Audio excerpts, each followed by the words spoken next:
Olá, meus amigos e minhas amigas. Vamos iniciar o vídeo de hoje falando sobre novos ataques russos à Ucrânia.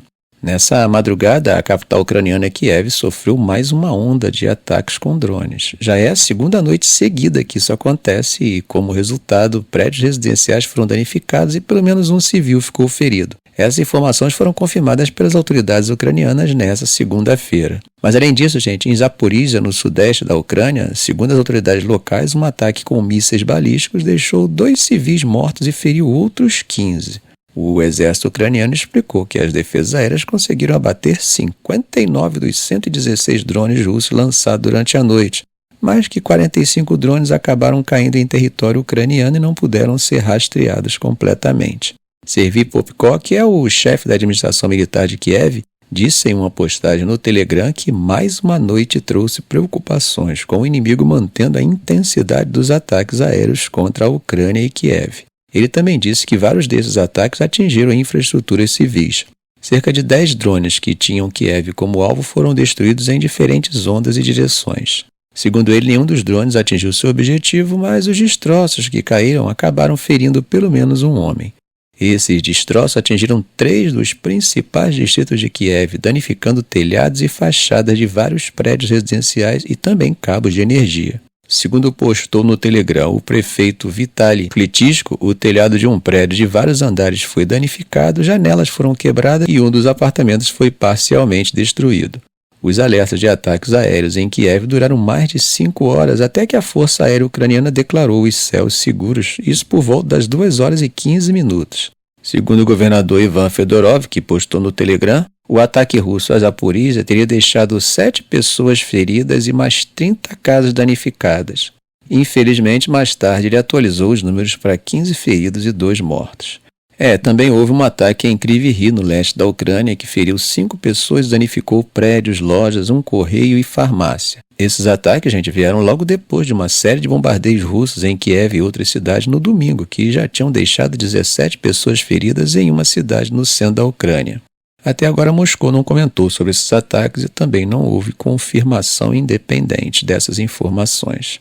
Bom, falando agora sobre o cenário diplomático, hoje, segunda-feira, o secretário de Defesa dos Estados Unidos, Lloyd Austin, anunciou um novo pacote de ajuda militar de 400 milhões de dólares para a Ucrânia durante uma visita a Kiev.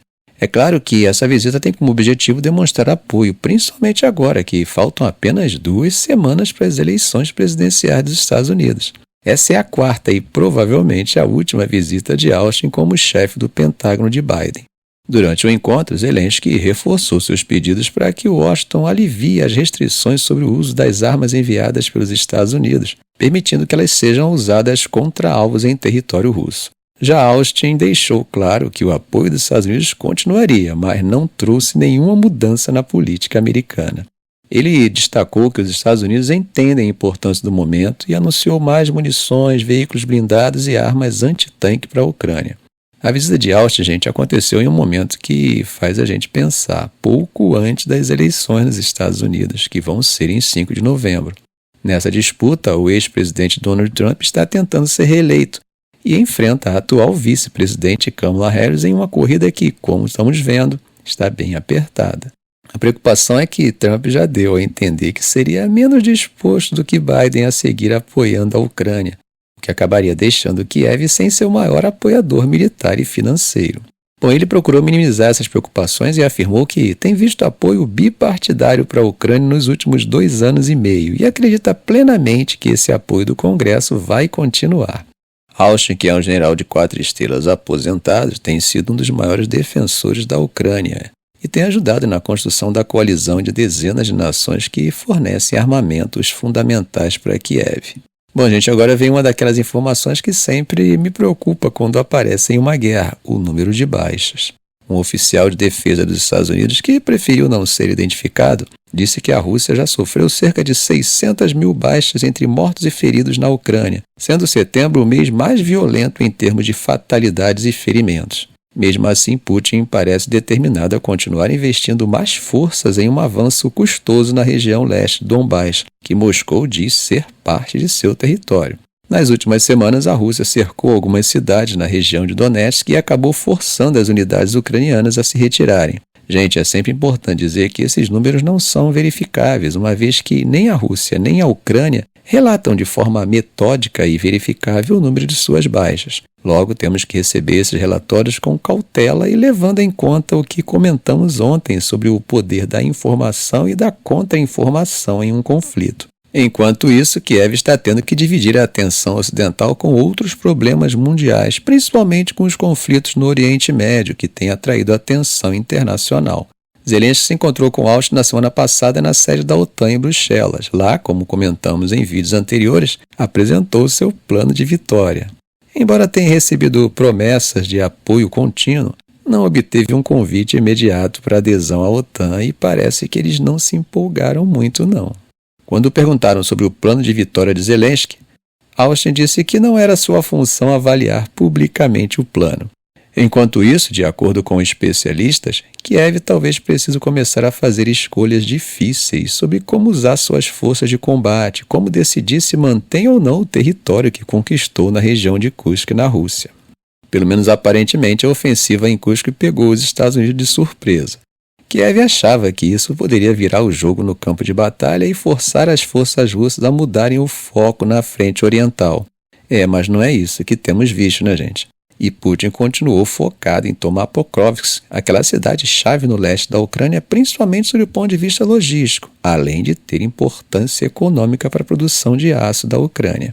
Mesmo com todo o apoio militar bilionário dos Estados Unidos, incluindo caças F-16, tanques Abrams e outros recursos, a Ucrânia ainda parece longe de apresentar resultados que empolguem seus aliados. Isso fica claro pelo fato de que, apesar de todos os impactos que a guerra trouxe para a economia da Rússia, o isolamento diplomático e o abalo das forças militares, a Rússia permanece avançando. Bom, gente, mudando de assunto, a presidente da Moldávia, Maia Sandu, disse que os moldavos venceram a primeira batalha em uma luta difícil pelo seu futuro. Ela disse isso um dia depois de a maioria apertada de 50,4% votar a favor da adesão à União Europeia em um referendo que foi marcado por acusações de interferência russa. O resultado apertado pegou de surpresa os apoiadores de Sandu, que esperavam um sinal mais claro da intenção de se juntar à União Europeia até 2030 e se afastar de vez da órbita de Moscou. Com o resultado, uma cláusula será adicionada à Constituição definindo a adesão à União Europeia como um objetivo. A Moldávia começou o longo processo de negociações formais de adesão em junho. Segundo ela, o povo falou e terá agora um futuro europeu ancorado na Constituição. Na eleição presidencial realizada junto com o referendo, Sandu conquistou 42% dos votos, o que acabou abrindo caminho para um segundo turno que vai acontecer em 3 de novembro contra o ex-procurador-geral Alexander Stoyanoglu, que obteve 26%. Sandu acusou grupos criminosos de trabalharem com forças estrangeiras hostis e tentarem comprar 300 mil votos. Ela também afirmou que grupos criminosos atacaram o país com grandes quantias em dinheiro, mentiras e propagandas, utilizando táticas vergonhosas para manter a população presa na incerteza e instabilidade. Antes do pleito, as autoridades disseram que houve tentativas de interferência lideradas pelo magnata foragido Ilan Shor, incluindo uma tentativa de comprar votos contrários à adesão à União Europeia e de apoiar um candidato específico. O Kremlin, por sua vez, negou qualquer envolvimento, denunciando as eleições na Moldávia como não livres e desafiando Sandu a apresentar provas de interferência. Já a União Europeia defendeu Sandu, afirmando que a Moldávia enfrentou intimidação e interferência estrangeira sem precedentes por parte da Rússia e seus aliados antes dessa votação. Ursula von der Leyen, que é presidente da Comissão Europeia, celebrou o resultado do referendo, dizendo que, apesar das táticas da Rússia, a Moldávia provou ser independente, forte e determinada a seguir um caminho europeu. A Organização para a Segurança e Cooperação na Europa, OSCE, disse que as campanhas de votação foram afetadas por interferências estrangeiras e por tentativas constantes de desinformação.